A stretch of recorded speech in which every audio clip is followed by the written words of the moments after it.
And there we are, May 10th, 2022, Triple T number 19. Wow. Those of you just tuning in or watching for the very first time, my name is TJ Zevil. I am a professional problem solver, among many other things. And welcome to Talk Time with TJ, kindly known as Triple T. And appreciate you showing up. If you haven't done so before, make sure you hit the subscribe button and ring the little bell so you can be notified when we do this. We're doing this so far every Tuesday night, 6 p.m. Central Standard Time, right out of the Dallas-Fort Worth area. And typically the first hour I dump my brains out on the floor and share whatever I can find with you. And the second hour, we open it up almost like open mic. You do not have to be any type of pro at anything. In fact, you don't even have to know how to spell NLP to join in and have fun with us. So if you're watching this as a recording, feel free to join us live.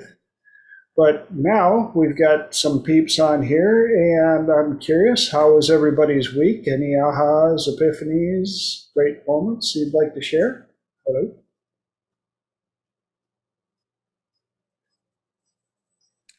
I had a fun yesterday. I started ground flight school.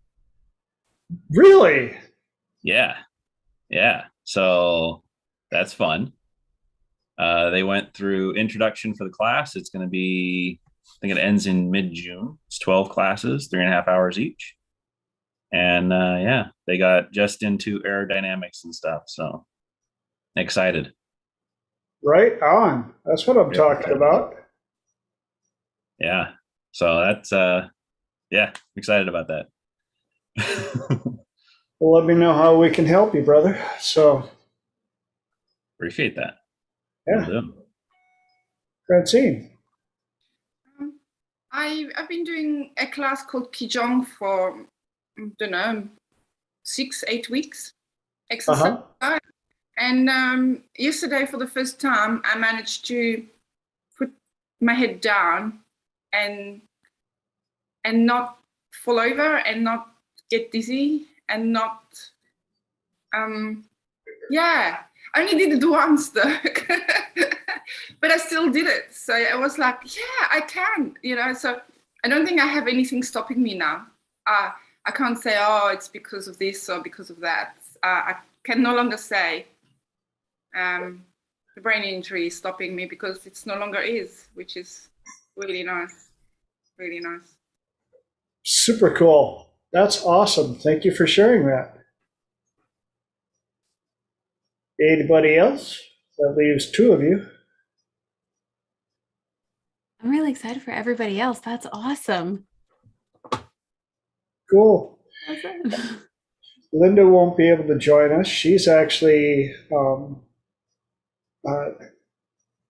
she's going to be on a TV show. So she's got that going on tonight. So and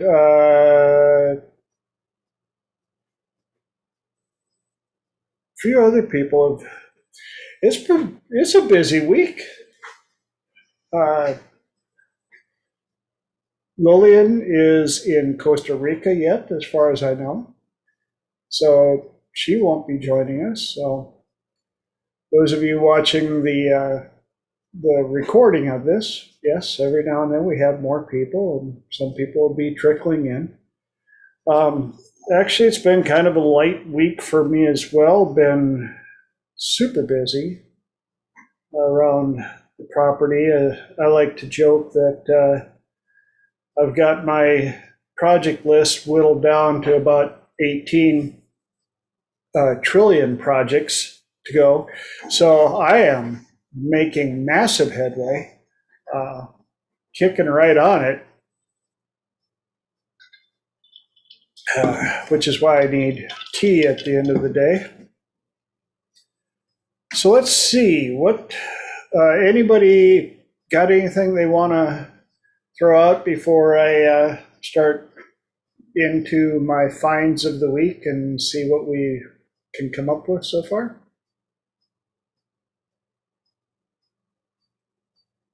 Yes? No? Okay. All right. Came across some really interesting quotes, and great for conversation, especially for the stuff that we do. And these are going to be open for the discussionaries. One comes from Seneca, who I'm not quite sure who that is, but the quote was, "We are more often frightened than hurt, and suffer more from imagination than from reality." And I tied that into the quote from our industry of, it's not so much what happened to you, but how you recorded what it meant to you. It's amazing what, you look at some people and they're like, oh, I can't believe he made it through that. One of my favorite references was 9/11. Everybody on the planet knows about that. And there were people at ground zero watching this happen right in front of their eyes. And there were also obviously people all over the planet watching it. And yet, a month later, a vast majority of the people at ground zero were okay. And still a vast majority of the people that watched a few minutes or hours of it on television were scarred for life, suffering PTSD and anxiety and all the above. Well, what's the difference? The difference was not so much what happened, but how they recorded what it meant to them. And right back to the quote again, we are often more frightened than hurt, and suffer more from imagination than from reality. What they saw on TV didn't happen to them, and yet their imagination and the amount of fear that it instilled impacted some people more than the people that were actually right there having it happen directly to them. Anybody got any input or stuff they'd like to share with on that note? Or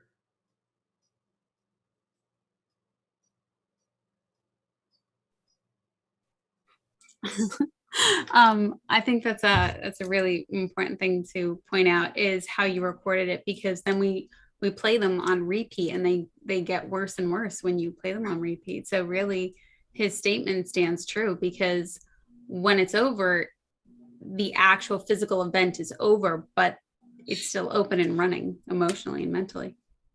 Exactly. In fact, it was about a month ago, I believe now, there was a car accident right out in front of our house here. And it could have been much, much worse than it was. Give you a little deal. The road coming from the freeway comes in, dips down, comes back up, and does a little curve. Well, one guy was in a hurry and decided he was going to pass this car as they were going down the hill. As they started coming back up, another car going 60 miles an hour showed up, and he had to split to try. He decided he was going to take the ditch to try and save from a head-on, but he wasn't quick enough. And he was in a 2014 Explorer.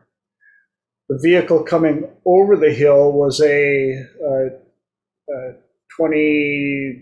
was a 3/4 ton Chevy pickup. And the two of them hit right on both passenger sides with such impact that it tore off both front wheel assemblies. I mean, the brakes, the whole assembly sheared everything off. Boom. And the poor lady that he was trying to pass was in a smaller vehicle and, of course, saw everything happening, but it was right here. One split second of difference could have been, instead of catching the passenger sides, could have been head on, or could have caused all three of them to be part of, if the guy that was coming the other direction would have shifted over to try and miss the guy that was passing, he could have hit all three of them. And the reason I share that is, doing what I do, I came out and the first thing I did was made all three of them one at a time, as I went around to make sure that nobody was severely injured, is to look me in the eye, and I said, I want you to repeat after me, the worst is over and I've survived.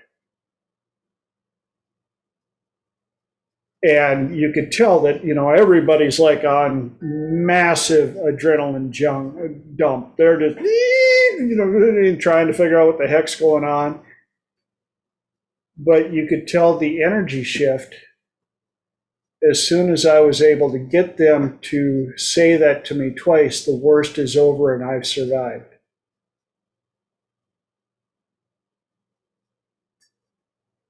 And yes, it could have, and they're like, oh, and it could have been much worse. And I said, yes, you're right, it could have. But don't focus on that. It was as bad as it was, and it's over, and you survived. Now what are you going to do with your life starting tomorrow? How different is your life going to be? The guy that was trying to pass, his answer, I'm going to slow down a little bit. I'm like, that'd be a good idea. The other guy in the pickup that got hit, his answer was, I'm going to spend more time with my fiance and her kids. Like, yeah, because that's how quick the end can be. All three of them were just heading home. And the young lady who was getting passed, she's just starting a new business. And I said, well, then you've got people to serve, because this isn't your day, this isn't your time, you got more stuff to do. And I made sure that all three of them used it as a motivator. The worst is past, you survived. Anybody else want to chime in on that?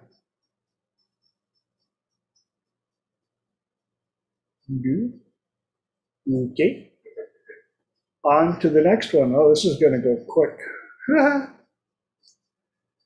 This next quote that I came across is from Leonardo da Vinci. And Leonardo said, the greatest deception men suffer from is their own opinions.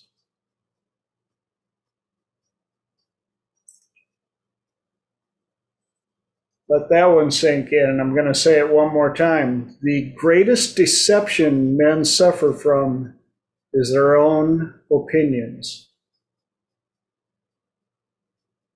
And a lot of that is tied into the type of work that I do, that a lot of us do is, you know, people have, it's amazing what people will say about themselves, especially to themselves. They will say meaner, nastier things about and to themselves than they would ever allow another person to say about them. And yet, who are you stuck with your entire life? Your entire life, you are stuck with yourself. And you would allow this person that you're stuck with your entire life to say limiting, nasty things. And I've watched people do it out in public. And one of the things that I'm apparently famous now for doing is I'll hear somebody say something like that and I'll go, "Did you just do that?" And if they don't know me real well, they'll be like, "Do what?" I'm like, "Say that nasty thing about yourself." "What?" Like, you just told yourself you're dumb. What if I told you you were dumb, but I didn't do it in a funny little voice? If I just looked at you and went, "Wow, you're dumb." What would your reaction be? Or what if I kept doing it over and over and over for years? At what point would you finally just go, yeah, done, don't need you around, but yet you do it. And it's almost like you do it on autopilot, because you do. And I'm not the saint above all of this. There have been times, but what I've learned is you have to get cognizant about it. And I think one of the best ways to do it is to start paying close attention to the people that you care about, friends, family, all the above, on how they talk about themselves. Especially if you're not into the type of work that some of us do. You get to the point where you have to start hearing it everywhere. Because then you hear it coming out of your own mouth or floating inside your head, which is where the worst stuff comes. The amount of stuff that floats around in people's heads, I get access to a good majority of that stuff. And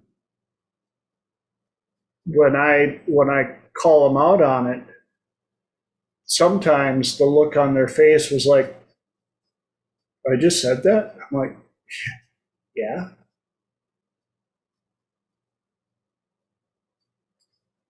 And we have to keep track of that because, again, Leonardo put it, the greatest deception men suffer from is their own opinions.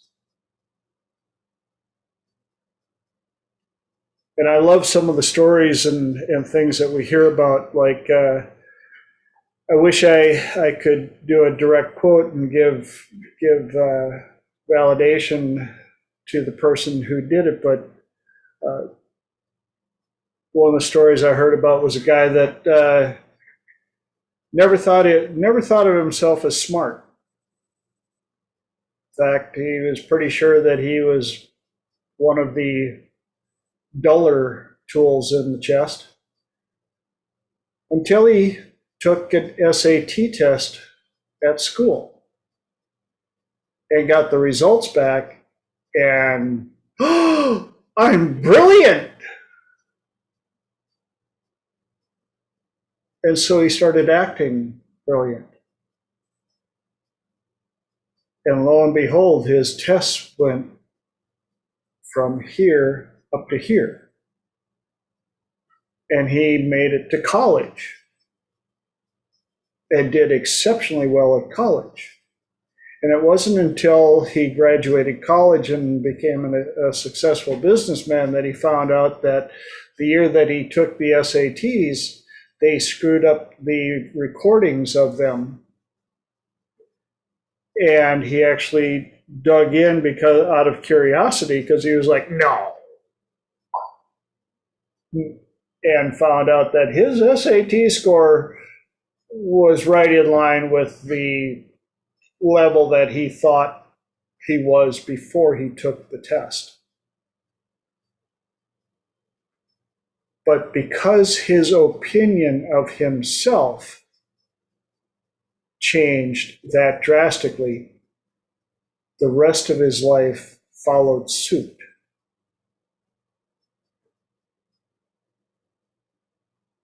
Any input we want to add to that out of curiosity? Kind of like the book As a Man Thinketh is one of them.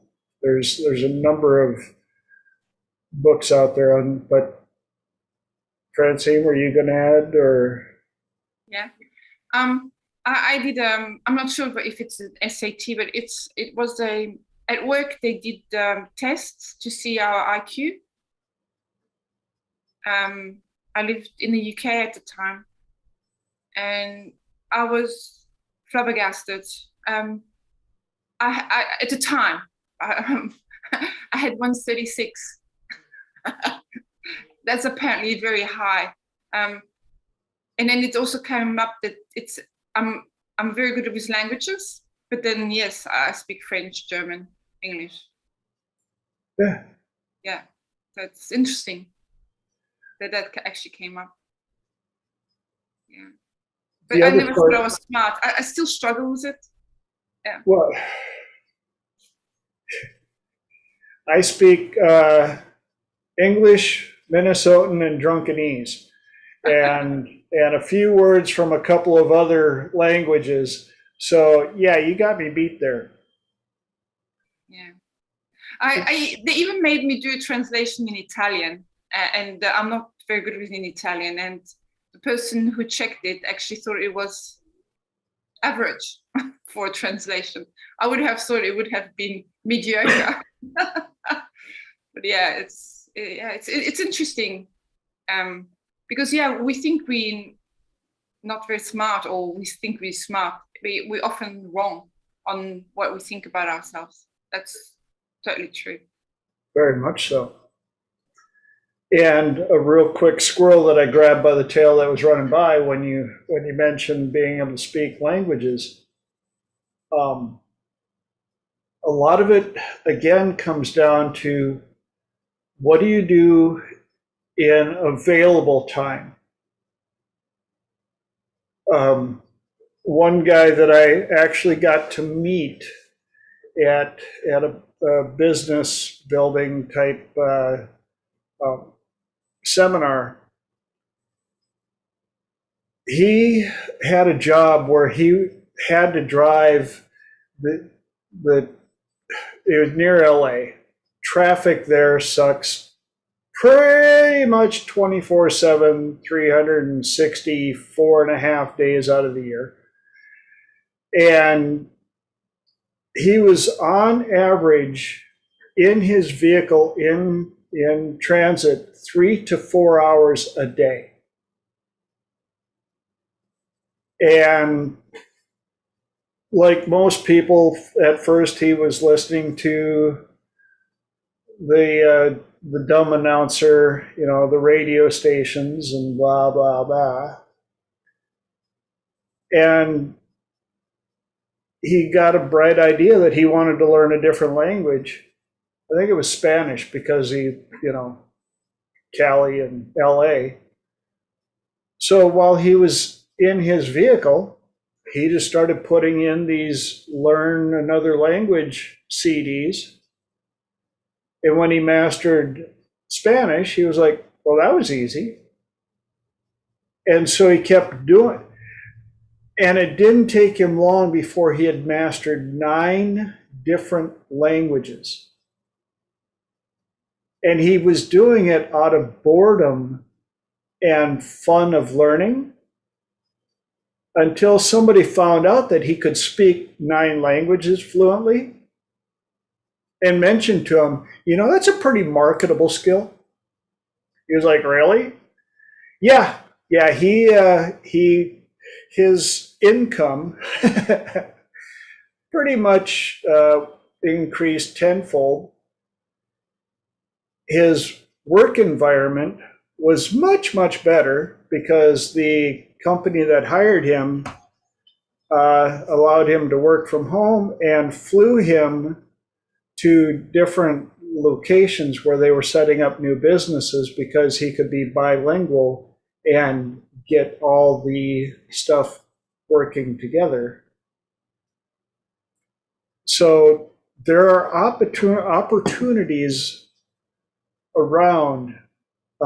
I've said this a couple of times, and especially verified by Gary Vee and a few other people, that anybody that has one of these phones that has been produced, you know, since, I don't know, 95, a couple of years ago, there's no reason for you to be broke or homeless.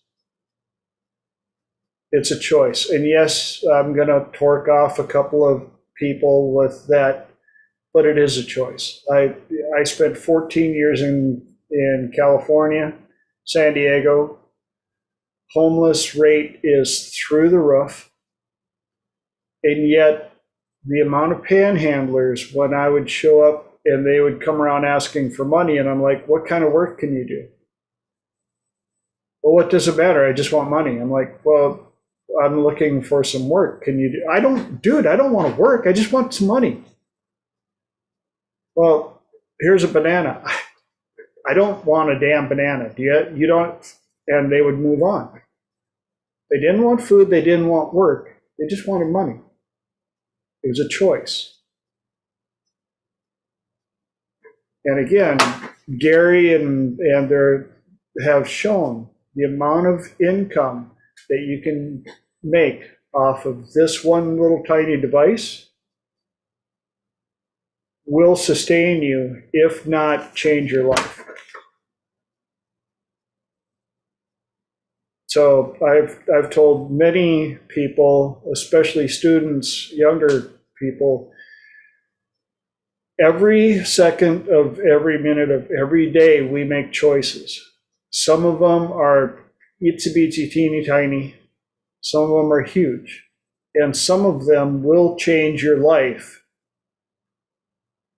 And, you know, the quote, every day we make choices that can change our life, but they forget the last part. For better or for worse. And oftentimes the results won't show up for long enough that we don't think about it.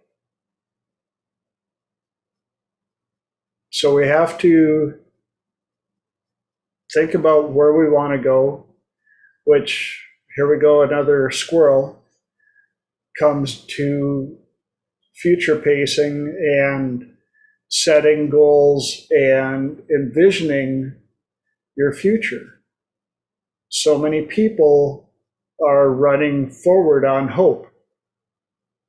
Well, where do you see yourselves in 5 years? Well, I hope to be happy. Like, yeah, okay, put that in your GPS. See where it takes you. It may ask you a few other questions. Just saying.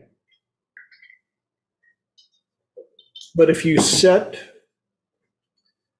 a destination, in 5 years, you may not hit that exact destination, but chances are you'll be closer than if you didn't set a destination.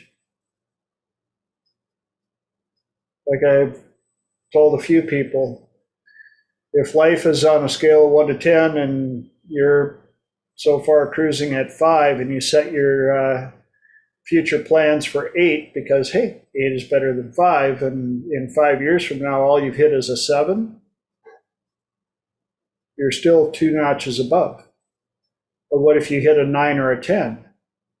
Well, yeah, that wasn't exactly where you were shooting for either. You got stuck with better stuff. But most people that run on autopilot in 5 to 10 years, you know where they're at? 5. They circled the exact same block 365 days straight for 5 years straight. But at least they knew where the tree was that they had to turn before they had to turn by the red house. That was a lot of different stuff. Any of you want to chime in on that, or are we rolling right along? Francine? It's I like the thing saying example was the injury. Exercise is hard. Not exercising is hard as well. I've put a little bit on the weight on, but I kind of needed it, so it's not that bad. Saying that, I don't want to get bigger. So for me, to not exercise was not working for me because I did walk, but it wasn't working because I kind of missed it. I've always exercised and I always enjoyed it. However, I've been struggling with the head, and every time I moved too much or too quickly, it was kind of firing back. However, yesterday I did it. It didn't fire up straight away, but it fired up last night. So doing exercise is hard. Not doing exercise is hard. Choose your hard. Yes. What do you, yeah, so I choose to exercise. And in the realm of exercise, I've got a dear friend. She's had both knees replaced more than once.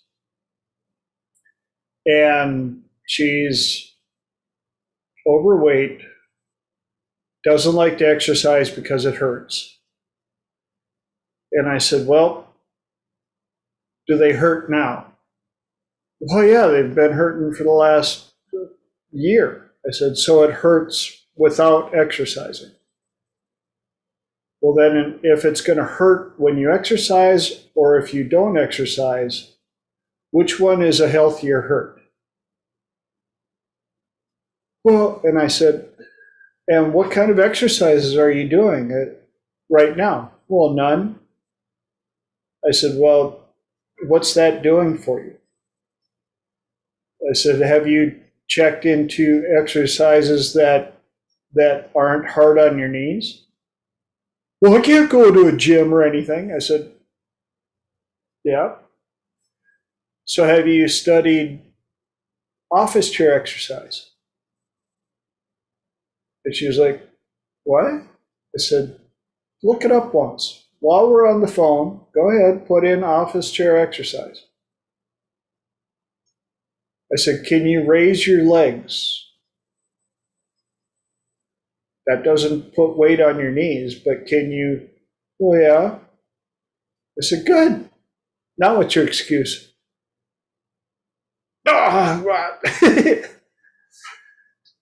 And still, when I follow up with her, I'm like, I want you to honestly tell me what you ate yesterday. Well, she kind of likes Texas sweet tea because that's where she was born. I don't know if any of you have ever had Texas sweet tea. They add some tea to sugar until it's liquefied, and then they serve it. I know somebody from Texas is going to hear this, and then they're going to stop typing. If you don't drink anything sweet for a year, then I challenge you to try and drink a glass of Texas sweet tea. Woo-hoo-hoo-hoo! Yeah, that'll give you a sugar rush. You can go out and mow the lawn with a fingernail clipper. Uh-huh. So again, comes back to choices, as always. And here we are. And I love the way you said, doing it is hard, not doing it is hard. Pick your heart.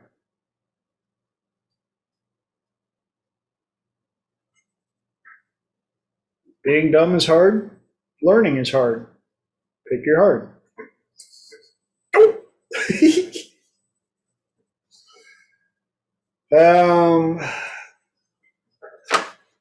Time for the next one.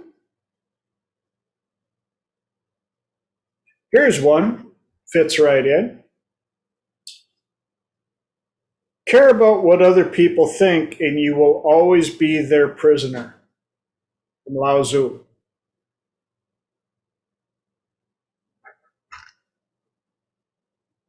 And I get to help lots of people that are super, uber concerned because of what other people think about them. They are so imprisoned by what they are pretty sure other people think that what it does to their life is sad. And one of the funny things is when I ask them, well, who have you been thinking about for the last 10 minutes? And they're like, what? I'm like, no, name off the person or people that you've been thinking about for the last 10 minutes. Be right with you, Elijah. And they're like, well, what do you mean? I'm like, yeah, nobody. You know who else has been spending all of their time thinking about you? Same people. The same. Elijah. Morning. All the way from the UK. This is not exactly the same, but it's kind of similar.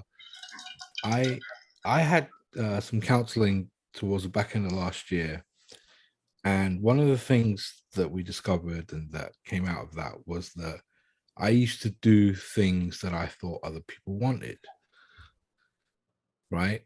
Put their wants ahead of my own, right? And after kind of testing it and exploring it deeper, a bit further, it turned out that the people didn't even want the thing that I thought that they wanted. Right? So I was doing things and making decisions to make people happy, but the things that I was doing to make them happy were not even things that they wanted. Right? And in the same sort of way, kind of what you were saying just now, like, how do you know what the other person really thinks of you? Do you know what I mean? Like, you might think that the other person thinks something about you, but like, how do you know really? Did they say it? Did they do something? Were they upset with you? Were they, you know?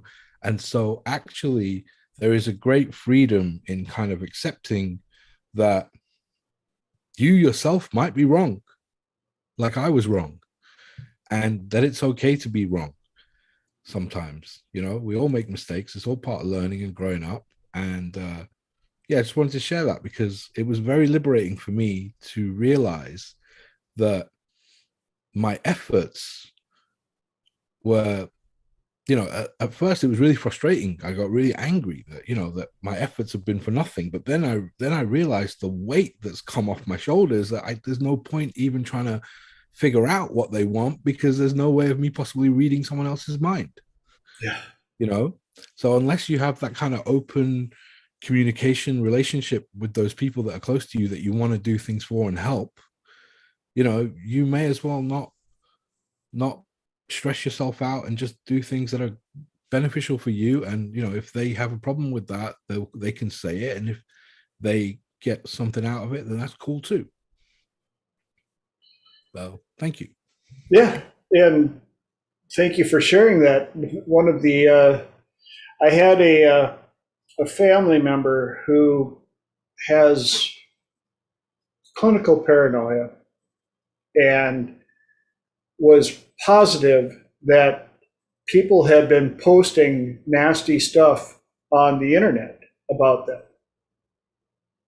And they were like freaking out about it. Like, oh, everybody's watching me and I know that they're posting. And finally, they had come over to my place and they were having a bout of this. And I went, well, let's see what they're saying. Because I'm really good at researching on the internet. He goes, I know you are. I said, good. Typed in their name. Nothing. Typed in their full name. No, nothing. Typed in abbreviations of their name. No, nothing. I'm like, typed in their name with the address that they were living at. Nothing. I'm like, wow. Wow, I can't find anything on it here.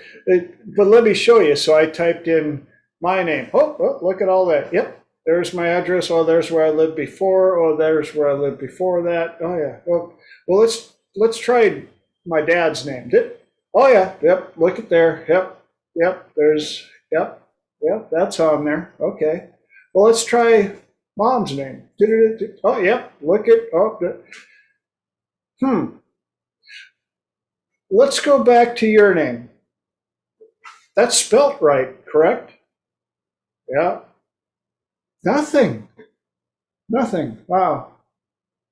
Hate to say it, but yeah, people, they don't care about you. They're not wasting their time putting anything on the internet about you, apparently. Even the government doesn't care enough about you to put you on the internet. And that helped shut that down for them. And wouldn't it be cool if we could do the same thing about thinking? Well, I just know that they think that I'm a blah, blah, blah. Really? Well, let's type it in. Let's find out.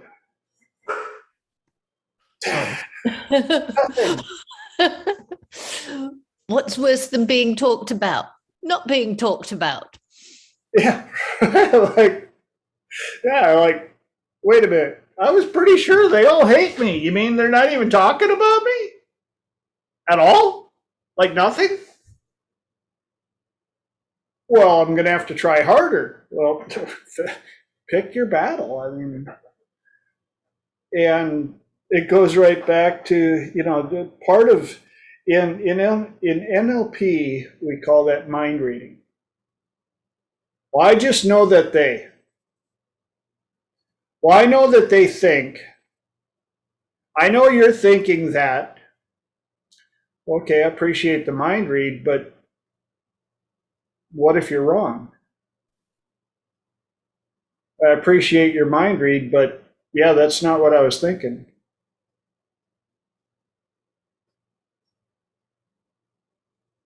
Go ahead, Elijah. So the question you would ask would be how specifically?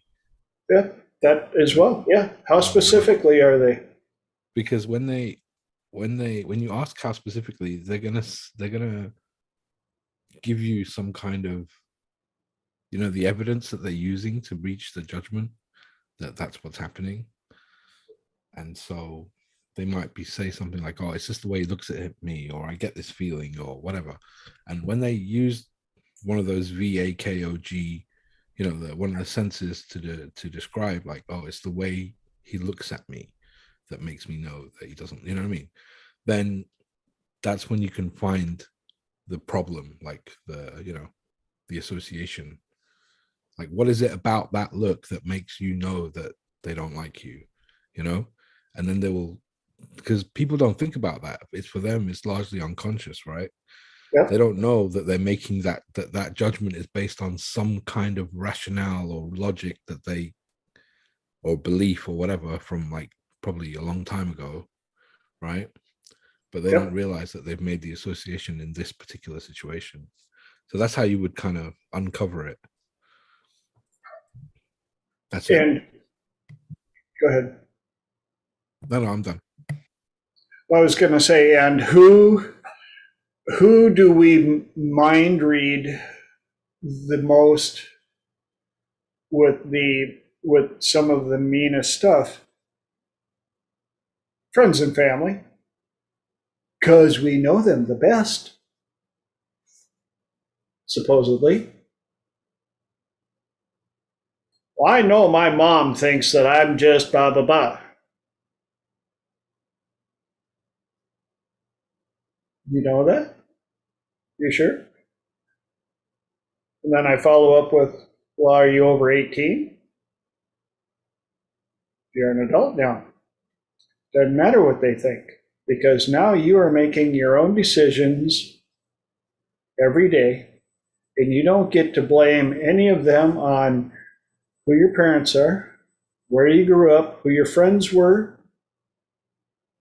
all the above. You are autonomous.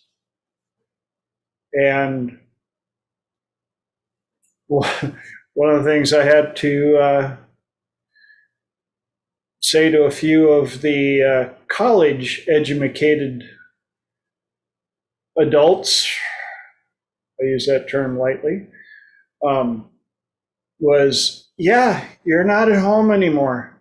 You are out in the world, and you're over 18. You know who cares about you now? Nobody. Nobody cares what you think. You are not special like you were before. Yes, your mommy and daddy still love you. But the rest of the world, you need to show them what you got to offer, because we don't give a rip. We're not here to hold and pamper you. We're here to let you exist among us, because all of us are in the same battle. And I know that you thought you were special, and you probably had some great teachers who told you were special. But out here in the real world, that helmet don't help you much.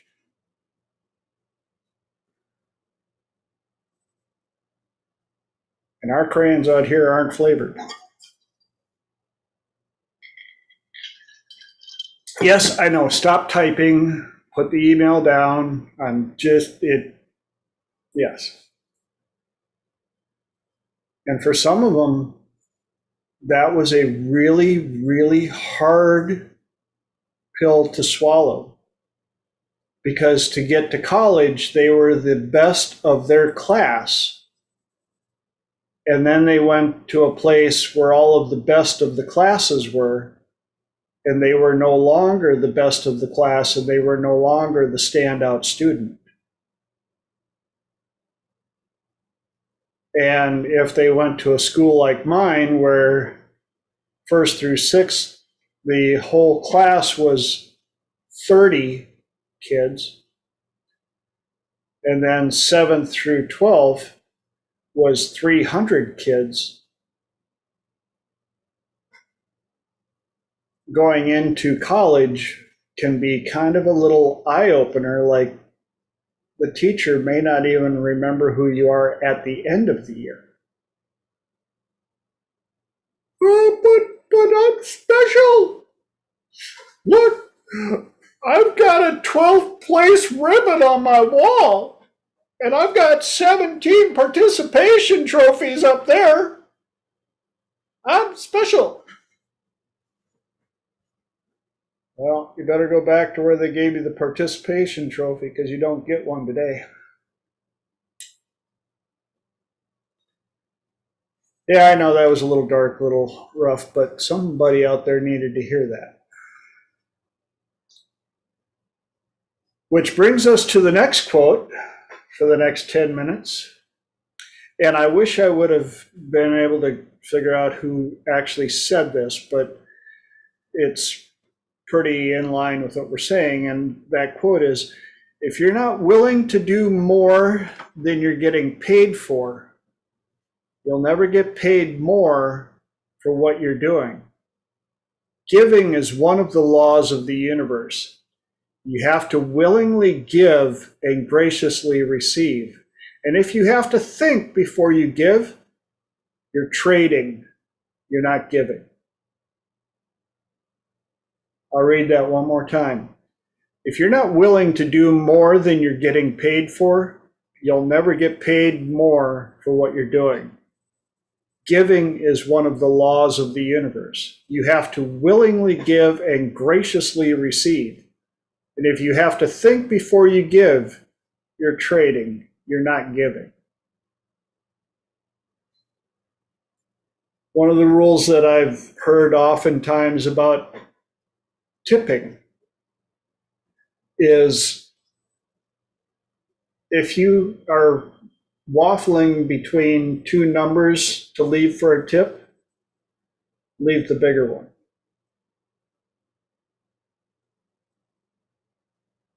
But tipping actually used to be done before the service began.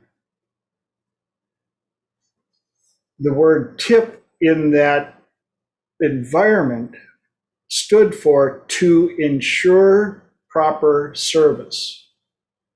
It was tips. You give tips to ensure proper service. And so they would give the server or something a little extra money on the front side so they could get a little extra service. Now, of course, we give it on the backside to let them know that, you know, they did okay. Elijah put in to improve profile. That's how we know it here. How is the word profile used there? Just to you tip ahead of time, which improves your profile. Okay. Because you become like a big tipper or a well paying person, and so then you get improved service. Yeah. At least that's how I was told the term came about when I was growing up. And if you want to know what somebody's like, and I worked in the service industry many years, watch how people treat the waitress or the waiter, or even people that can do nothing for them. You will learn a whole lot about a person by how they treat the wait staff or talk about them when they're not around.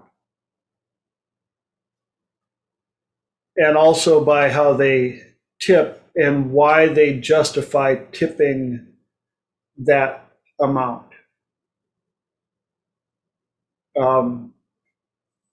It's a very interesting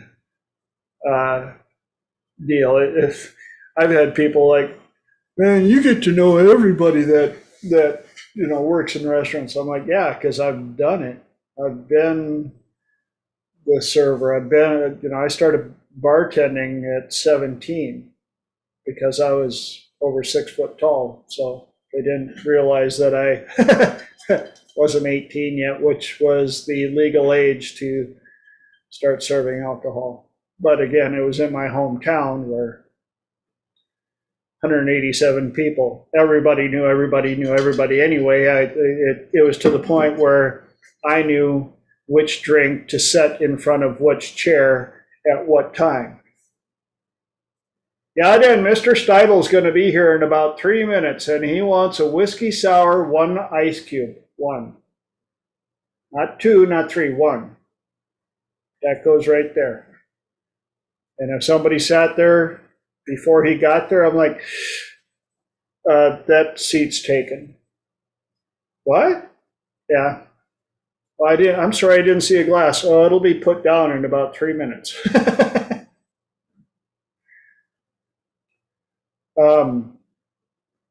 Anybody want to comment on that while we're up to the last 5 minutes of my time?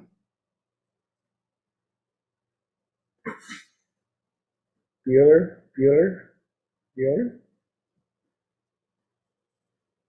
All right.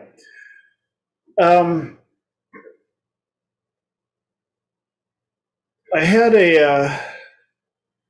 an email last week about somebody requesting to listen to a product that they had put together. And I was all excited to listen to it because they're quite talented. But in the email, it said, please listen to this, and I'm all excited. And then they finished with, but it's probably not very good, and I'm probably going to be embarrassed about it in a year later on when I'm really good. And it did one of these. And I used to get that a lot from other people, like, I made these cookies, you should try them, but they're probably not really good because, I don't make cookies very often. And all of a sudden you're like, wow, do I want to try those cookies? I mean, are you talking like, did you accidentally put two?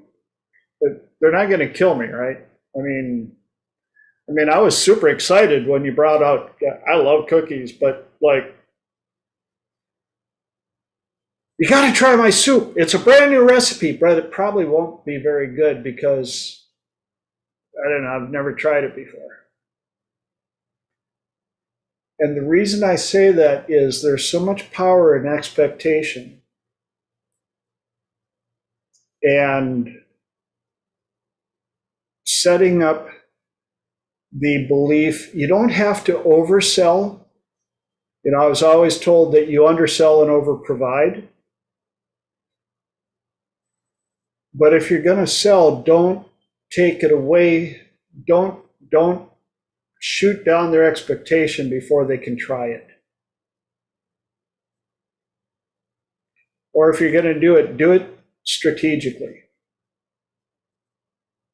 which I've done before. I'm like, hey, I made some I made some cookies, but you're probably not going to like them because there's like ooey gooey chocolate in them, and they've got like, the real butter, and it's terrible. It's like, like you hold it up and they go, ooh, those kind of cookies. Yeah, you probably wouldn't like something like that.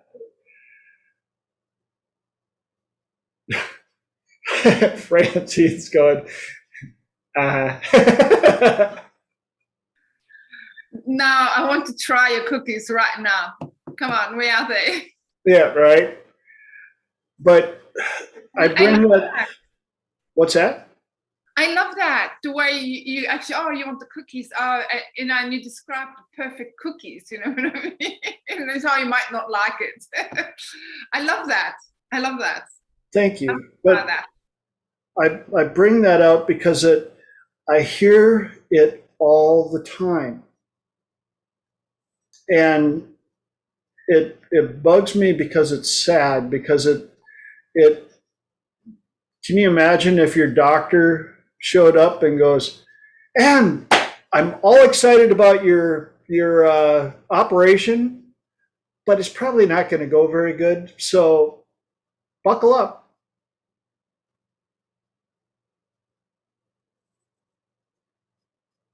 Your house is done. It's awesome, but you're probably not going to like it. It might fall down. So it's also a form of self-talk. And again, like I mentioned earlier, I've gotten to the point where I now call people out as much as possible because of oftentimes they don't hear it, even when they write it down.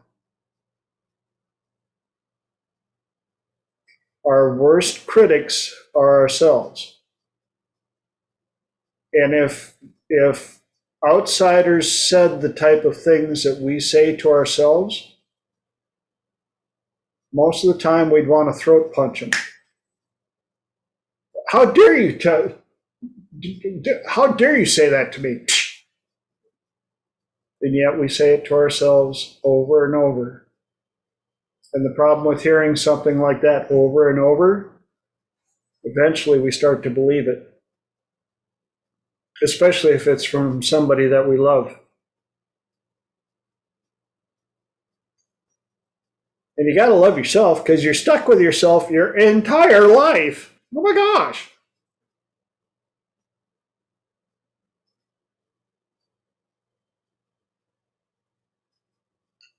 Any input on that? Ahas, epiphanies? So when you actually hear someone saying, I've started hearing my daughter saying stuff. She came just out of a bad relationship, and some of the stuff she says is kind of hurting because she's putting herself down. So would you just interrupt and say, hey, did you just say that? I do it. Ask the people that are around me. I do it all the time. Okay. Or else I'll be like, did you just do that? What?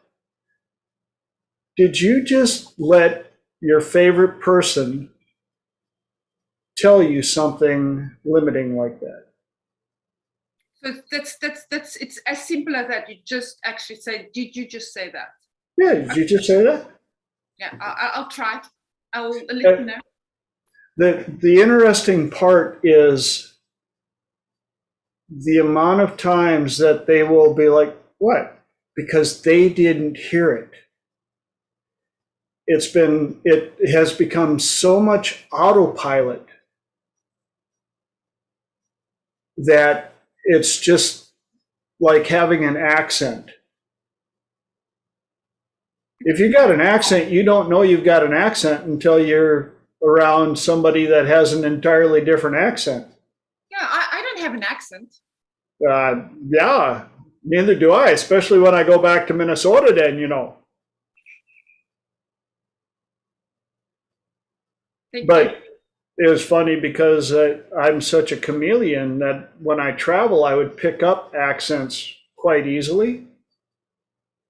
And my aunt, Anne, lived in Midland, Texas. And when she would come up to visit, I would spend as much time with her as possible. And sure as heck, about after a week or so, I'd go hang out with my buddies and a y'all would sneak out and they're like, y'all? Where the hell are you from? I'm like, well, my aunt's visiting. Y'all. Saying. So, also give people permission to call you out, especially if you know that you have a tendency to say limiting stuff about yourself. Because again, it's almost like being a photographer. I notice when people's flies are down and when their necklace clasp is up front, but I'm one of the very few that will go up to people, even strangers in public, and go, don't look down, don't react right now. I used to be a photographer and your fly is down. I just wanted you to know, go ahead and, take care of it. But I do it in a manner where it's not like, yo, dude, your fly is down. What's the first thing people do? And then they know that everybody knows. Or, hair is messed up or something. It's amazing how long somebody can walk through a supermarket with their fly down without anybody telling them. And I can't be the only person in that place that noticed that,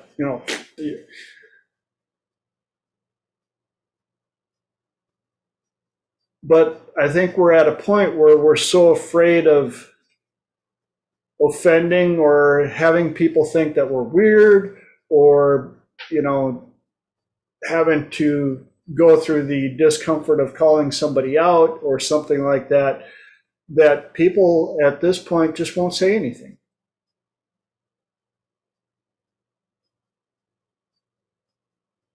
And I don't know, maybe I'm just a weird one or whatever, that I care about people, how they look, what the reactions are, and how they talk about themselves. Especially how they talk about themselves.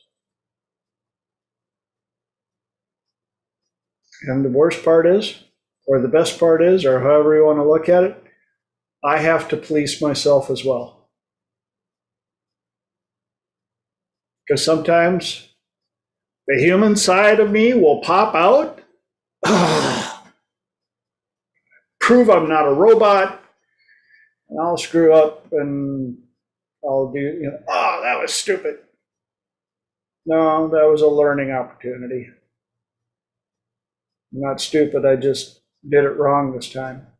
And now I'll keep the lesson and hopefully won't do it again. And that takes us 6 minutes beyond my first hour.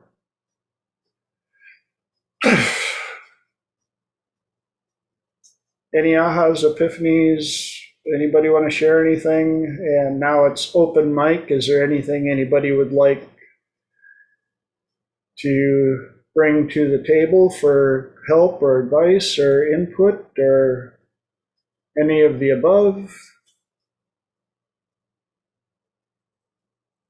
Save me from coming up with some more squirrels.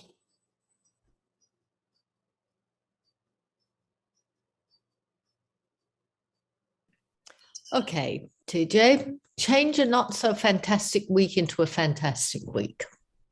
Okay. Please. The very fact that we are able to talk at this very second means that no matter what the week brought to you, you survived. There's nothing from that week that you are not stronger than. And you made it all the way to here and allowed all of us to see that beautiful face that we love and adore. And we are so happy that you're here. I'd have been bummed out if you couldn't have made it.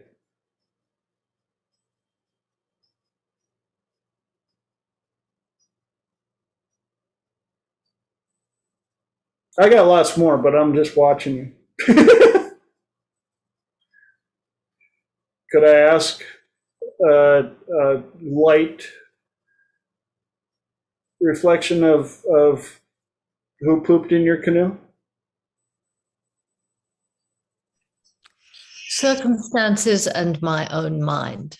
Ah,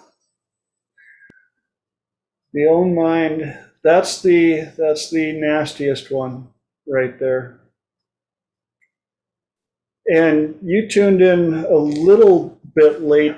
Did you hear some of the other quotes that I was able to find this week?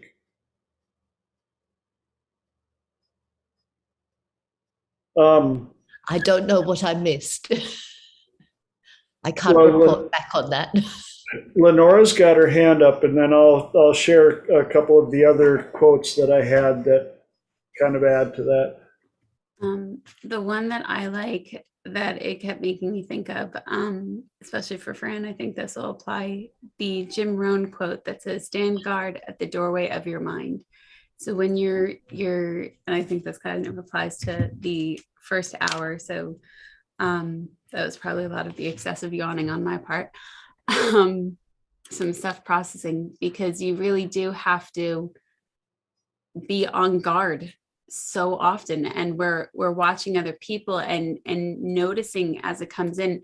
And I'm very, very guilty of it. I had no idea. And I was talking with somebody the other day, and I kept saying, I feel stupid. And as they were asking me questions, I was noticing just how apparent it really was, and what was still running on autopilot and working through that. So I know, even being your own worst enemy, as we all are, but really policing and standing guard at the doorway of your mind and saying, is this true? And it does feel like work for a period of time, especially when they're more intense. But choose your work, like Francine said, she had said earlier, choose your hard. So 3 a.m. I'm not so good at being on guard. Fair. We're here for you, though. The other thing that I would like to add is be cognizant of your tribe. And who's attacking you and how, and are they part of your tribe? And if so, why are they attacking? And if they're not part of your tribe, why is it important? And if it's coming from internal dialogue, what I've had to do with a number of my clients is we go in and we find out, all right, so who is this person that's attacking you? Which version of you or which character from your past have you allowed to stay rent-free inside of your mind? Like I've got a couple of clients that they find out it's a younger version of them in their teens when, we know everything. All you got to do is ask them, they'll tell you. And they have a heavy opinion because of the fact that they know everything. One of my clients is their 12-year-old self, who is a mean, vicious, nasty little know-it-all who will tell you exactly how the frickin' world is supposed to be, and they know better than the adult version because they know. And they don't want to be told that they're wrong because somebody told them they were wrong one time when they were 12, and that person was wrong. And I ain't going to let anybody else tell me I'm wrong anymore. And so you have to decide, at what point do you tell that little 12-year-old, enough, enough. You're not always right. You were a couple of times, but not here. And sometimes you got to learn to keep your comments to yourself.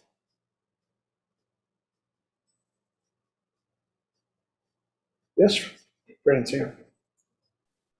I found that for me, what works as well is to actually have a discussion with that voice or that part of me that is arguing with me, and telling them that I love them and that I embrace them, and sometimes just giving them love and attention and listening to their concern and say, okay, well, sometimes you are right and sometimes you're not right. Could you just be more gentle, kinder, maybe use different words? I found that really has helped me a lot personally. And one of the other things I do for clients is I'll have them get a day planner. And it doesn't, I always tell them, man, it doesn't have to be the big corporate desktop, big flip over the page thing. But it has to have enough space to write in some notes each day. And keep it by your bed. And at the end of the day, I want you to write down a minimum of 3 cool things that you remember from the day. And they don't have to be like, oh my gosh, I got to watch a baby giraffe being born under a double rainbow and doves flew up and glitter shot out and, But it could be something as simple as going for a walk and seeing a dandelion coming up through a crack in the sidewalk. And a lot of people would be like, it's a frickin' weed. Well, could be, but it had to go through that much cement, get to that much dirt, to rise up this high to show you a yellow flower. And some days, that yellow flower's kind of cool. Or like we get hummingbirds around here, and it could be something as simple as walking along and this hummingbird comes down and goes, whoop, and for 2.7 seconds, you and that hummingbird are eye to eye, and then whoop, off it goes. And that was the only exposure you had to it your entire life. But what the exercise does is it trains your mind to pay attention to the best, to the good stuff, no matter how small, because our brains have been programmed to be weighted for the negative since the age of caveman. And our environment has changed, but our brains haven't gotten a decent update in over 4,000 years. And so it's very easy for us to be weighted into the negativity. The more we spend time focusing on as many good things around us as possible, the more we notice them. One of my clients that I taught this to has 2 little boys. And I think at the time they were like 7 and 5. And so part of their evening activities were she would put the boys to bed, and then they got to pull out their day planner and write pictures or cryptographs or little notes, anything that just would help them remember the cool stuff that they saw from the day. And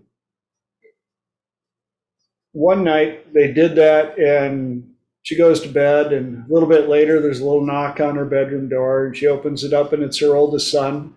She goes, "What's wrong?" And he looks at her and he goes, "Mom, how come I can only write down 3 things?" And she goes, "Honey, you can write down as many as you want." He was like, "Oh, cool!" Right back to the bedroom.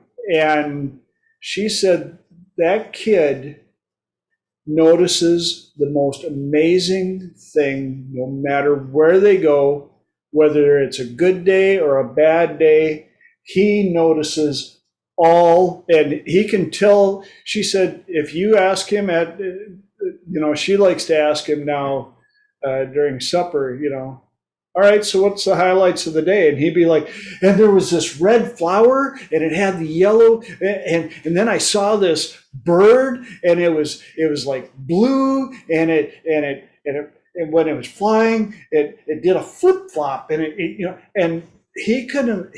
And she said one time, just for gets and shiggles, she goes, "Anything bad happen today?" He goes,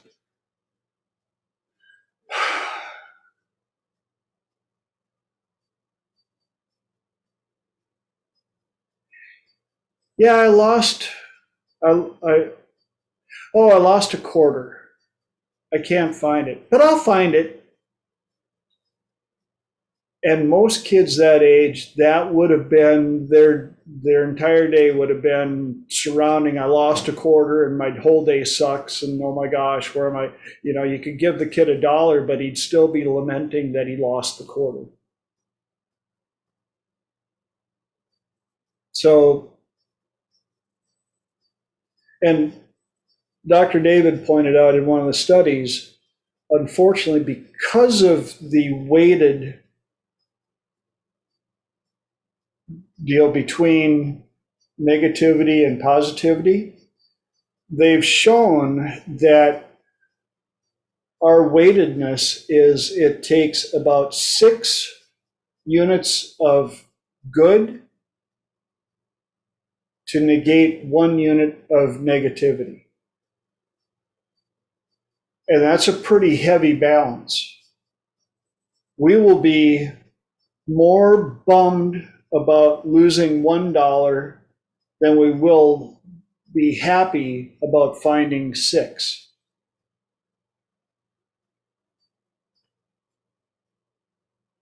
But there's a power in being aware of that.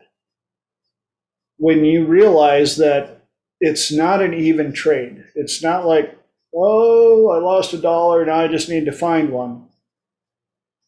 "Oh, I had this happen, all I got to do is find something to make me happy." You can work a little more on balancing that out. Evaluate what this actually means, because again, to recap, it's not what happens to us, it's how we record what it means to us.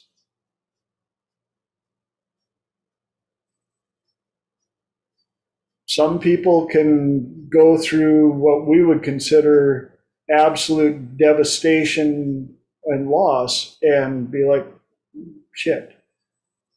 And then there are people that their morning chai latte actually got soy put into it, and it ruins their whole damn day. God, I didn't even get to have my coffee. They put soy in it.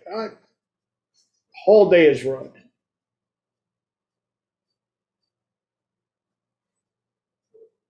So,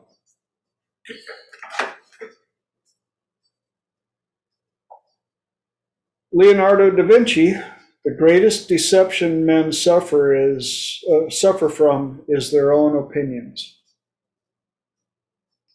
including the opinions of what happened.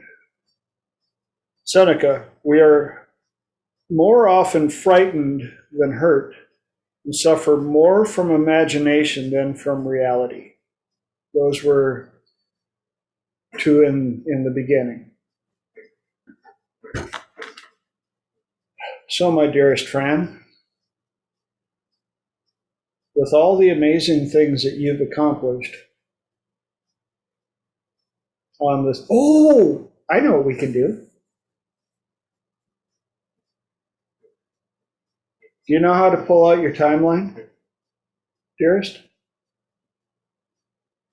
Yeah? If you closed your eyes, and you pulled out your timeline,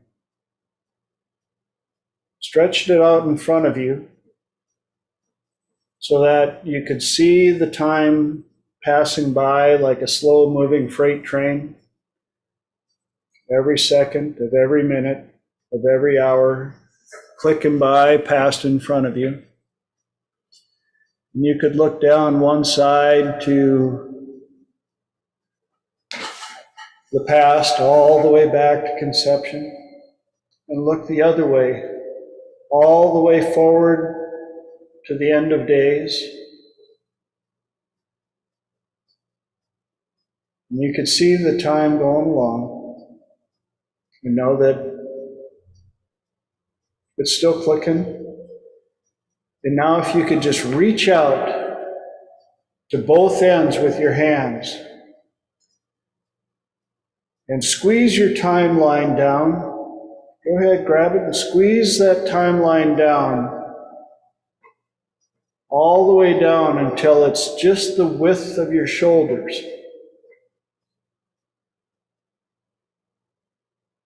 There it is before you, your entire timeline and the width of your shoulders. And you can look at conception, and you can look at end of days, and you can see where today, right now is. And when you look at that spark of energy that hit you the last couple of days, or even if it was a week, can you see how big it is when your timeline is scrunched down to the width of your shoulders?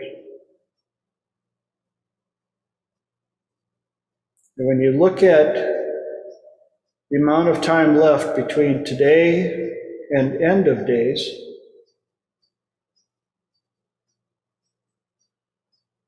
how big do you want that little spark to be from what bummed you out? And when you look at all that you've accomplished from conception up to today, what does that event or those events that have happened recently mean in the whole scheme of things?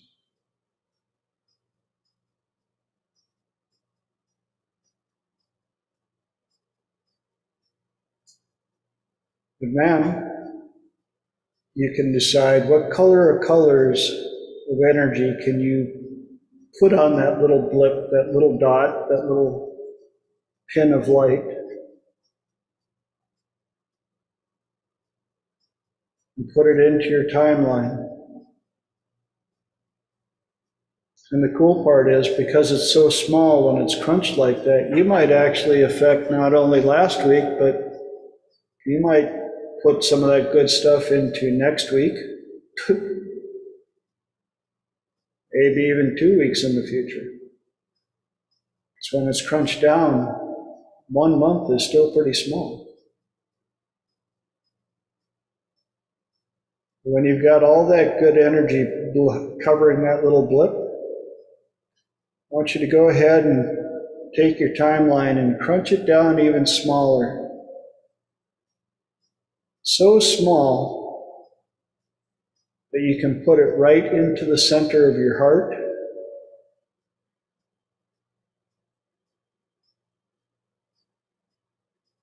And feel your entire timeline, everything, resting safely and securely inside your heart.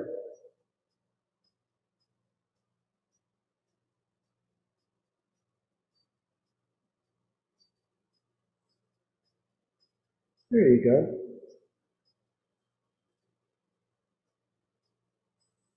When you're ready, you can come back to present and notice the smiling faces of people who absolutely adore you.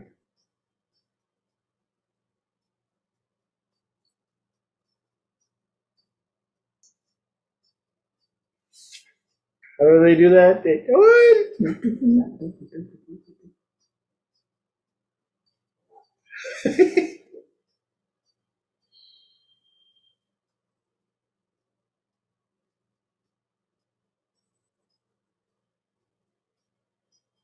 Thanks for letting me be part of your tribe.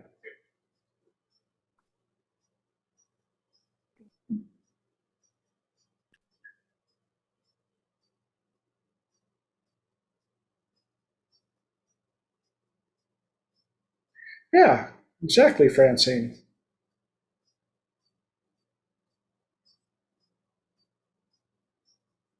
So, what else can I do for you, darling?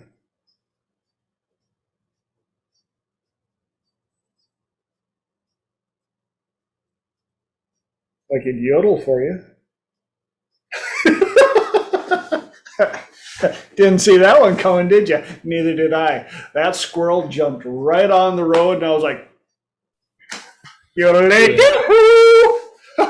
Do it. And that squirrel, when I did that, ran across the field. Now I gotta, yeah, can't do it right now. I'd have to put in I've got a Slim Whitman album I could put in. That'd. Do it with that funky echo on your mic. Yeah, there you go. Yes, so that funky echo on your mic, is that part of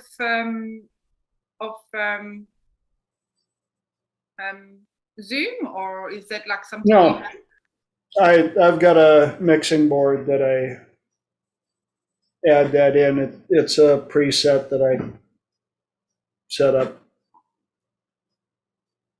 Yeah, it's interesting. I like that. Thanks.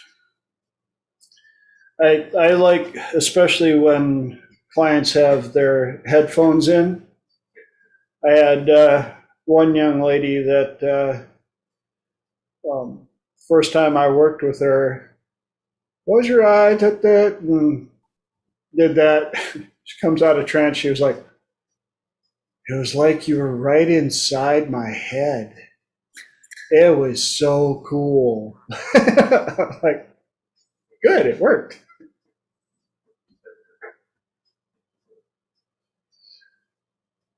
So, anybody else got anything to share for the last half hour? If possible, can you talk more on future pacing? And my big hang up is being disappointed that it might not occur. Okay. And Go. yeah, and let me ask you a question. If there's the possibility that it might not occur, or Yes. it might not live up to expectations, does that allow the possibility that it might occur or might even surpass expectations? Yes, that would. But I focus more on the what if it doesn't?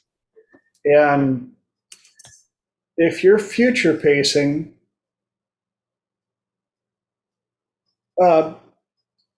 give me an example out of curiosity on something that you would future pace for.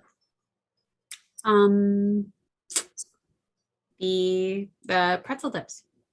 Pretzel dip, Yes. okay? And if you future paced, what would you future pace that to be? 5-year future pace for a pretzel dip? What would the 5-year future pace be that you would? Well, I did that and then it didn't occur. Okay. And what was the? Or maybe it was more like 3 years. We're going back to 2017. Yep. But you're still alive, right? Yes. Yes, this is not a recording that we put into the future.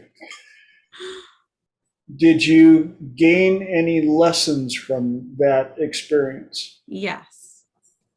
And from those lessons that you gained, even though the future pace didn't turn out the way you had hoped for or anticipated, you didn't end up dead or homeless. No, that's true. And when you future paced, did you set it on hopes or did you future pace and live in the future pace for a couple of years at the speed of thought and giving yourself numbers and real life information even though it was in the future? Okay, no. A lot of times when I'm future pacing people, my clients, I will bring them 1 year, 3 years, 5 years into the future.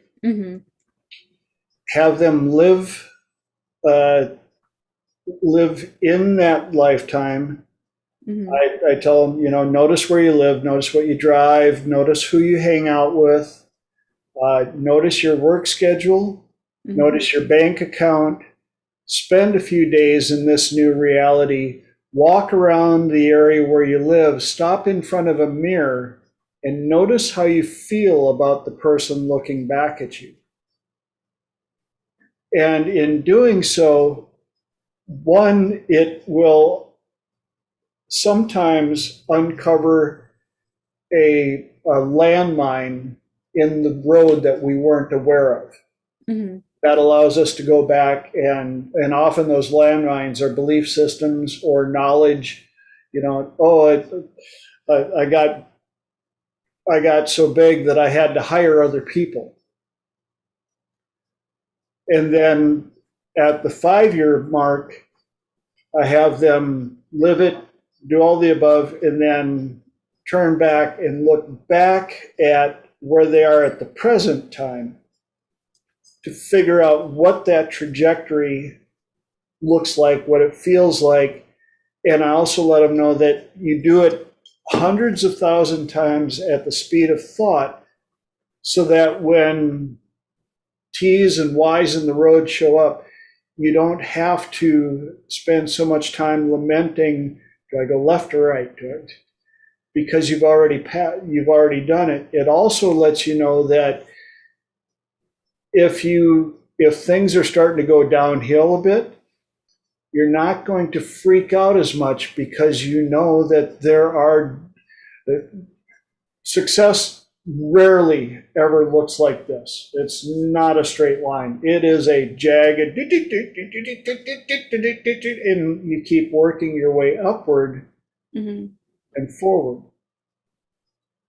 So that allows for the possibility that even if you are down to almost where you think you're back at base level, Mm-hmm. do you quit, or do you believe in the future pace that you had to get here to learn the lessons from this decline to allow you to catapult up to where you saw yourself in 5 years? And again, if you don't give yourself specific parameters, it's no different than getting into, let's say you're starting from where you are and you want to get to, let's say, David's clinic in Solana Beach, California. Now, a lot of people will go, well, I put in California. All right, well, if you're coming from the East Coast and you're traveling to California and you want to find David's clinic in Solana Beach, California is a lot of real estate. You might hit it.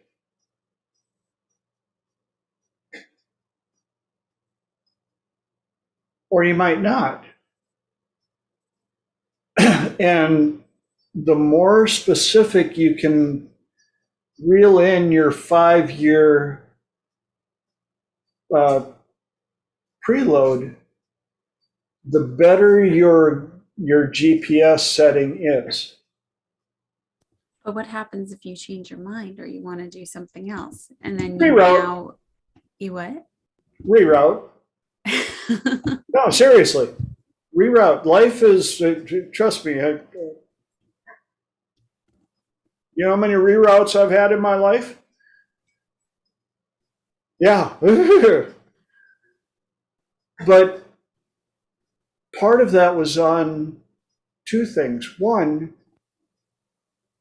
I didn't have future visions. When I bought my photography studio, that was 4 weeks from idea to ownership.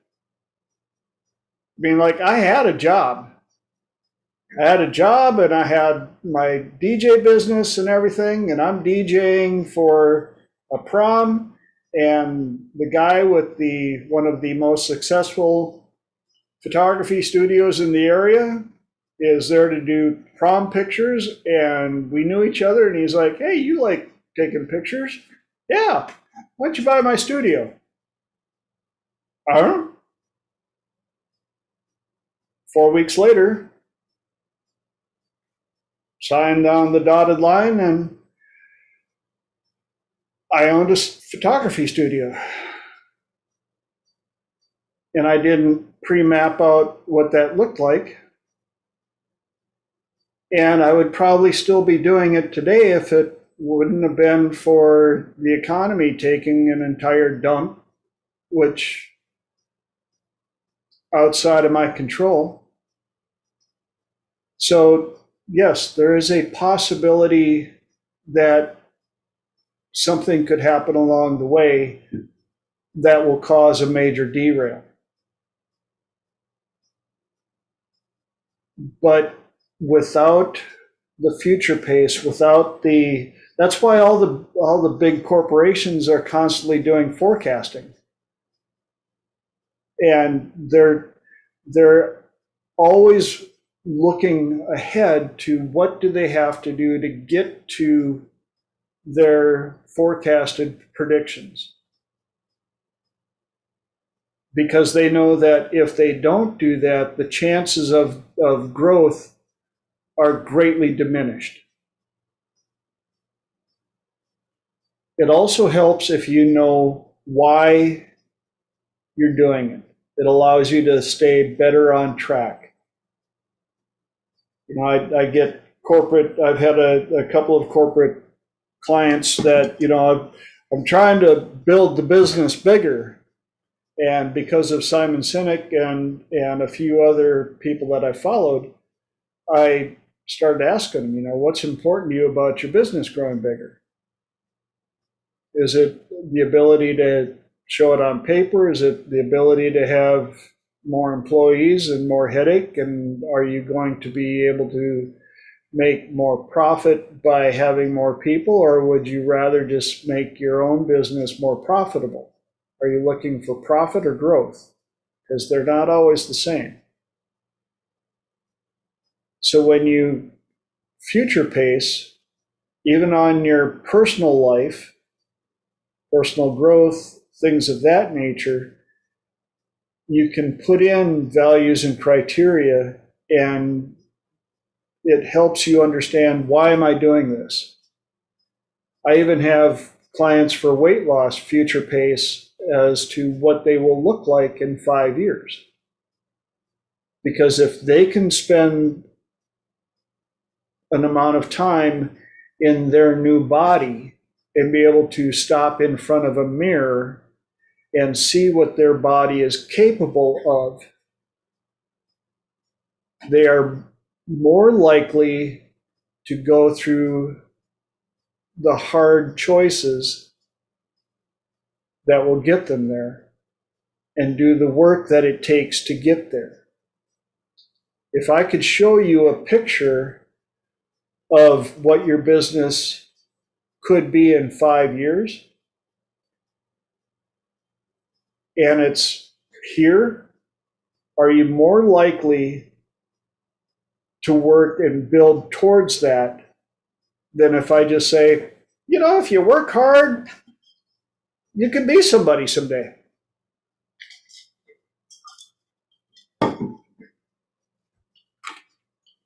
If you want to lose weight in 5 years, you could weigh this much. Thank you for clarifying. Did that? Yes. So out of curiosity, what was the main takeaway from that reframe? That it doesn't seem as scary when you reframed it in that way. Well, another thing on that, and I told one of my clients, is you future pace constantly. I mean, like in small increments to huge increments. Not all future pace is 5 years. Sometimes future pacing is making a batch of cookies. You're not going to start making cookies if you haven't future paced on what they look like and what they're going to taste like. You have some expectations.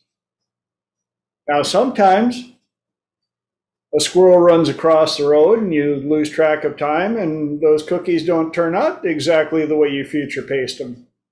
They're a little darker. They're a little harder, a little crispier.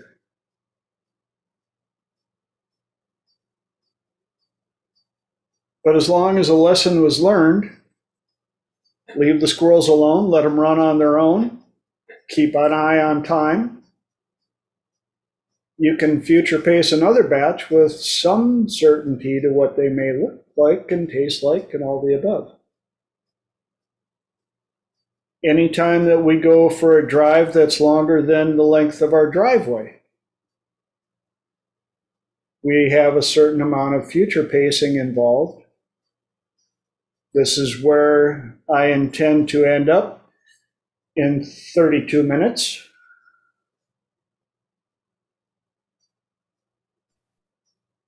There could be a tree that fell over the road. Didn't expect that. Reroute. So, And how about a total derailment where everything that you'd planned, your total identity change is necessary? Yes. Been there, done that. More than once. Give us more. And again, as long as you don't die, you have the option of the reroute. Like I've told a few people, they're like, "Oh, you got it made." I'm like, "Yeah, but I've also been homeless. I've also slept out in the desert in my car for a month while I was working. I've eaten out of dumpsters. That was a reroute. Didn't see that one coming. I'd have bought a better car." I was in a Chevy Vega station wagon that I couldn't even license because it wouldn't pass smog. But it kept me from sleeping on a park bench and it got me to a job where I was able to make enough money to where I could eventually sleep in a bed. Reroute, reorganize, wake up in the morning and go, you know what?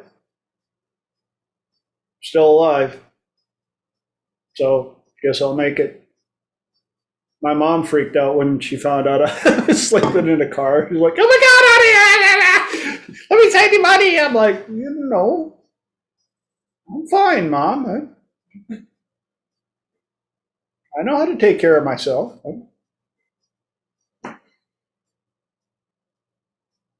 Yes, Francine. I left a job in the bank, and actually I rerouted and I moved to South Africa, from Europe to South Africa, with this 6-year-old son. And I rerouted. Left turn. Left turn, complete left turn. Yep. I had a head injury and I had to stop working, and I found David Snyder and reroute. Right turn. I moved from South Africa to Ireland. Reroutes.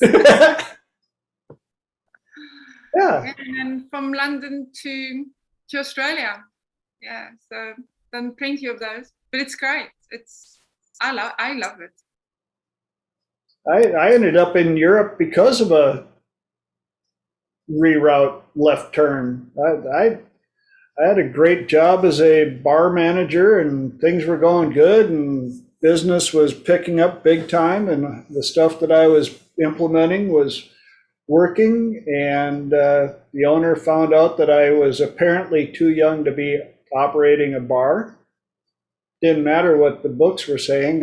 He was judging by age and let me go. And I was like, "Oh, left turn. Now what?"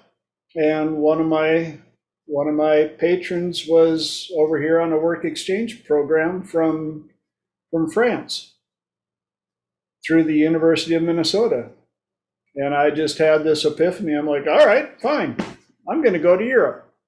I told my mom that, and Mom by then already knew me. She's like, "Oh, okay." And I went to the university, and I'm like, "Hey, I want to do that thing that he does. I want to go to Europe." And they're like, "Well, we don't send people there. We only bring people here."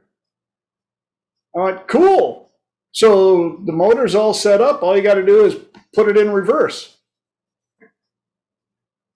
"Well, I don't know if we can do that." I'm like, "You got all the staff in place. You got him here safely. Send me there." And I was the first one through the University of Minnesota, through their MAST program, to make the engine go in reverse. And last I checked, they're still doing it. But yeah, that was a total reroute. I ended up in Europe and didn't speak the language. May have oversold my farming abilities because it was an agriculture exchange program.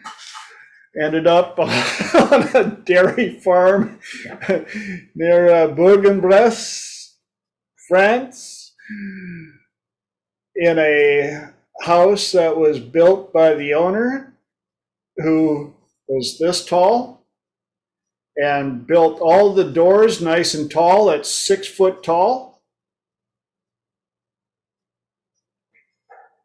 And I went from bartender waking up at the crack of noonish to being a dairy farmer waking up at the crack of the chickens aren't even awake yet. What are you what? Yeah, I can put a milker on. Could you show me? Just refresh my mind. It's been a while. I don't know. Maybe your milkers are different than ours are. Oh, okay. Yeah, they go in the back. Okay, cool. And the 4th day that I was there, Robert was on a ladder and I watched it happen. The ladder slipped out and he went down and broke both his wrists. Reroute, left turn.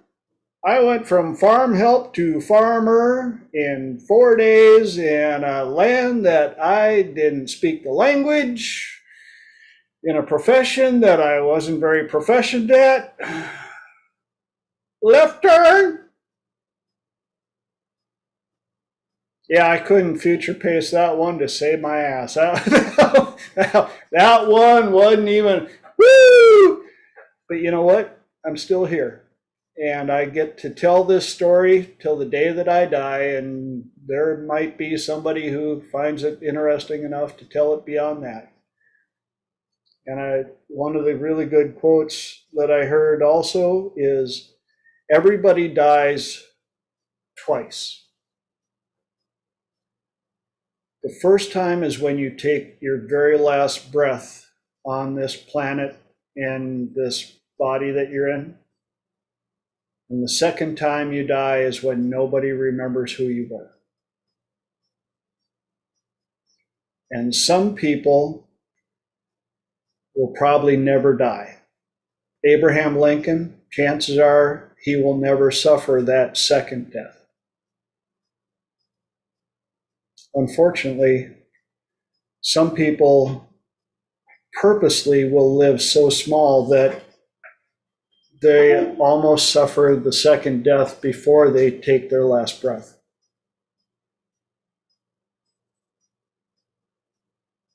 But that's not you guys.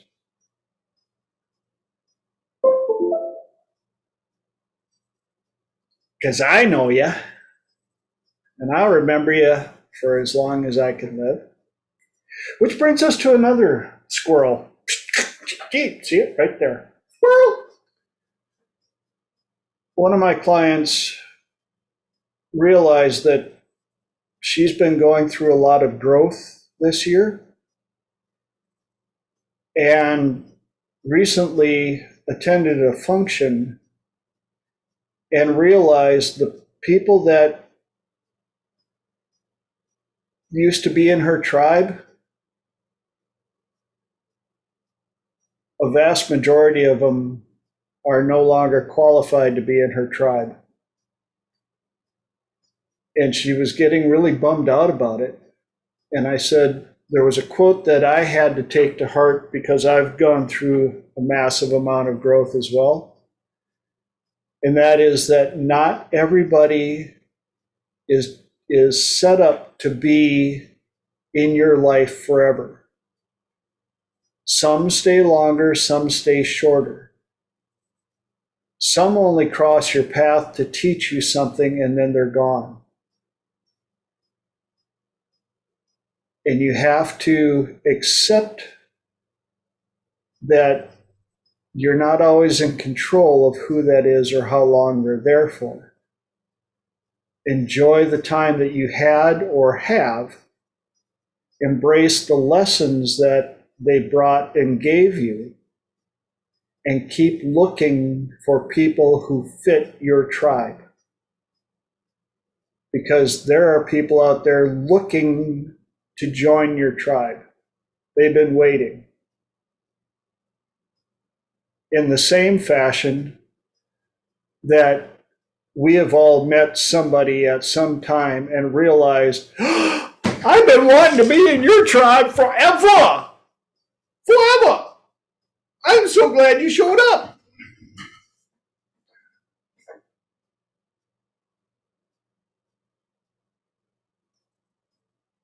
And sometimes it's almost a brand new tribe.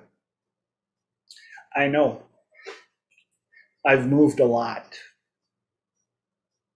I've moved to a lot of places where I knew nobody. Like Bourg-en-Bresse, France. Or Oda, Sweden. Falkenberg, Sweden. Oda, Norway. Got in. I knew nobody. And I got to see tribes, and I got lucky enough to be in some amazing tribes. And then I ran into this crazy guy, Dr. David Snyder, who had his own frickin' huge Mungo tribe. And I got to meet some of the people from that tribe.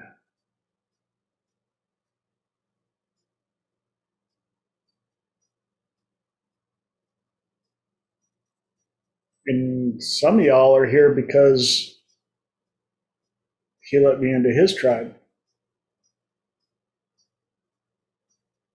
Thank you for letting me be part of your tribe. I know, I'm the crazy joker. Somebody's got to add some bubbles to the champagne. And that brings us all the way up to the 57-minute part of the hour, which means that, You're the crazy one that we all enjoy, which is why we keep showing up. So it must be the good kind of crazy. And I like Elijah's quote here. I found myself today. Turns out I was here all along. What a concept. And that is more true that the amount of people that need that and that pertains to is humongous. Find yourself. And don't let anybody tell you who you are. It's like one of my favorite things I like to say is, that saying, think outside the box. I hate that. Why the hell there's got to be a box? Box just represents limitations. Destroy the damn box and start thinking. Be you. They laugh at me because I'm different. But I laugh at them because they're all the same. Yes. They looked at the people off in the distance and thought they were crazy because they could not hear the music they were dancing to.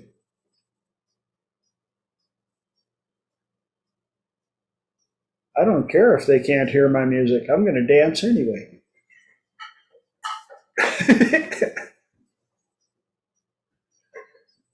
And with that, anybody else have anything they want to throw in quickly, add, ahas, epiphanies? Ooga chaka, ooga chaka, ooga, ooga, ooga chaka.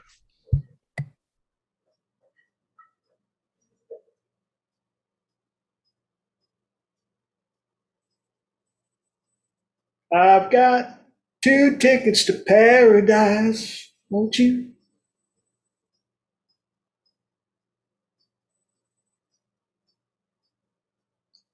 And there it is. Woohoo! We made it through another 2-hour Triple T. For those of you that joined in late or fast forwarded to the good stuff, which I think was all of it, but I'm a little biased. Make sure you hit subscribe and ring the little bell and leave a comment. I like seeing comments. And forward this to friends. If there's something in here that, I don't know what people need to hear, but sometimes it's just the little things. Like the fact that I truly, truly appreciate every one of you. I do. And I want you to know that. Be these things and booga booga booga and thank you for showing up. And to Fran, my dear, I'd give you a big old hug, but I've only got a 6'6" wingspan, and it doesn't quite reach all the way to Australia. But I'll wrap you up so tight that, I'll squeeze you so hard that some of the broken parts will pop back into place. Or that it'll sound like it, and you'll be like, yeah. I'll be like, yeah, I know, I adore you too. That's not what I was saying. I can't breathe.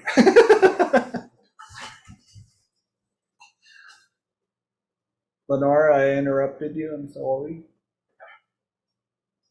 You want to say something anyway? I was just saying thank you for having Triple T. I hope you all have a great week and hope to see you back here in 7. Make it awesome. Love you all. Now go out and be nice to people.